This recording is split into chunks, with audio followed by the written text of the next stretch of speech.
আলাইকুম। আমি জিলুর রহমান জাকির। আমার বাসা ঢাকা মগবাজারে। আমি পিএলআইডি প্রবলেমে ভুগছি অনেকদিন যাবতই। তো আমি ঢাকাতেও কয়েকটা হসপিটালে কথা বলেছি। তো তারা বলেছে লং টাইম থেরাপি দিতে হবে। ১ মাসের মতো ১.৫ মাসের মতো। তো সেইখানে ১-১.৫ মাসে প্রায় ৳১,০০,০০০ ৳১,৫০,০০০ টাকার মতো কস্টিং আছে। তো পরে আমি এখানে সাভার ফিজিওথেরাপিতে আসছি। এখানে আমি গত ২১ দিন যাবৎ থেরাপি দিচ্ছি। আলহামদুলিল্লাহ এখানে আমি ২১ দিন থেরাপি দেওয়ার পরে যথেষ্ট ভালো। আল্লাহর কাছে লক্ষ কোটি শুকরিয়া। এবং এইখানে খরচও অনেক কম।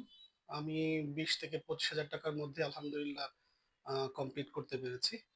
তো সবাই আমার জন্য দোয়া করবেন। Thank you. আমি এইখানে তো আ অনেকদিন যাবতই প্রায় ৩ সপ্তাহ।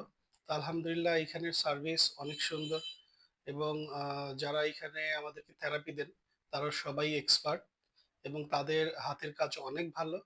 তারা যথেষ্ট কেয়ারফুলি আমাদের সাথে ব্যবহার করে এবং কেয়ারফুলি আমাদেরকে থেরাপি দেয়। আলহামদুলিল্লাহ মানসিক এবং শারীরিকভাবে এখানে আসার পরে আমি যথেষ্ট ভালো আছি।